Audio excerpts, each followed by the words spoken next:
An instructor and her student pilot are lucky to be alive today after colliding with a Lancair 360 in the pattern at Marana, Arizona earlier this afternoon. Here's what we know so far. This is a picture of the accident aircraft 463 Echo Romeo that was able to safely do another circuit in the pattern, come back around and land. You see a little damage here on the tip of their propeller. I believe this is the instructor and student involved in the accident, as posted here on X. Here's another photo of 463 Echo Romeo, a Cessna 172 trainer aircraft operating there in Arizona. And here's the Lancair 360, November 360 to Mike, a very fast and slippery home-built aircraft, the Lancair 360, all fiberglass. The mid-air occurred here at Marana Airport, just north of Tucson, Arizona. Arizona this time of year is very busy with training activity from all of the airports here in the Arizona area. Marana Airport is an uncontrolled airport or non-tower airport, for those of you that are so inclined. And there is a Unicom frequency, a shared frequency of 123.0, where the pilots talk amongst themselves as to how to separate each other in the traffic pattern. Since this is an uncontrolled airport using an advisory frequency only, these frequencies are not normally recorded, so we don't have the ATC data. The active runway at the time was runway 12 with a left-hand pattern and is over a mile long. We were able to download the NTSB data into a KML file and put it here on Google Earth so we can look at the two tracks simultaneously.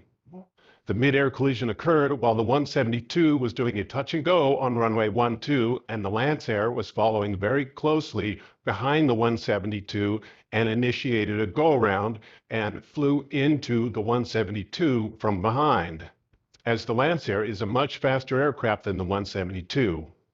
So why didn't the much faster Lancair 360 make way for the 172? Why didn't the Lancair keep the 172 in sight during his go-around? The Lancair should have offset to the right of the 172 during the go-around or touch and go. People are not looking outside in the traffic pattern. Okay, now let's take a look at this ADS-B data here on Google Earth.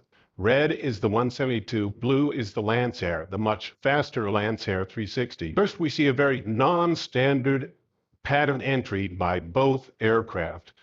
These two tracks are lined up in time as well. So we see the 172 entering the pattern here with a right turn into the left downwind pattern. We see the Lancair chasing around him, the much faster Lancair chasing him around. We got the 172 here on the left base. The Lancair is going to do a left 360 for spacing. We don't know if this is for the 172 that he eventually hit or for a different aircraft in the pattern at the time. We're not showing other aircraft in the pattern at the time with this animation. Okay, the 172 in red is on the left base to final for his first approach. The Lancair 360 is on the downwind. This is good spacing. They're opposite of each other, but look how fast that 360 Lancair catches up to the 172. Okay, the 172 is doing his touch and go or go around. The 172 is here on the left crosswind, again in red. The Lancair is caught right behind him, not too much spacing, very far behind him. He's making his pattern a little bit to the outside of the 172. The 172 now on the left base. The Lancair extends his downwind to enter a left base. The 172 now already on final. They're both lined up on final. Correction. Now they're both lined up on final. Now, apparently, one or both aircraft does a go-around, and the Lancair promptly catches up to the 172 and smashes into him right overhead the airport. So somewhere right in here, the collision occurs, the Lancair goes down, 2 fatalities, and the 172, apparently they just clipped wingtips in the pattern. The 172 is able to continue his go-around and staggers around the pattern for the final full-stop landing. Those two survive. About the only FAA regulation regarding traffic patterns at non-tower airports or uncontrolled airports is the traffic pattern itself, the direction of that traffic pattern, and a couple of rules about right-of-way. The rest of everything regarding traffic pattern operations is only advisory in nature, as covered by this advisory circular 90-66 Charlie, and it gives a whole host of recommendations of how to properly operate in the traffic pattern, especially in airports without control towers. And I'm seeing far too many non-standard procedures creep into daily operations regarding general aviation aircraft here at non-towered airports like my hometown airport right here in Grass Valley, California.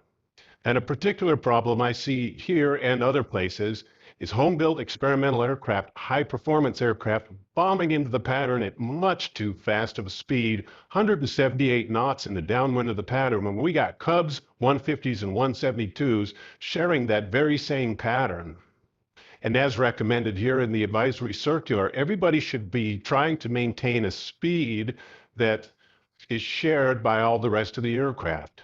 And regarding radio operations, I highly recommend you advise other traffic in the pattern of your intentions for each landing. Are you planning on doing a touch and go? Are you planning on a full stop? And allows other people in the pattern to plan around what it is that you're doing. These two are very lucky to be alive today. There's a lot of training going on around the United States today in a lot of different traffic patterns at many airports without control towers, as we are trying to backfill the huge backlog of pilot vacancies.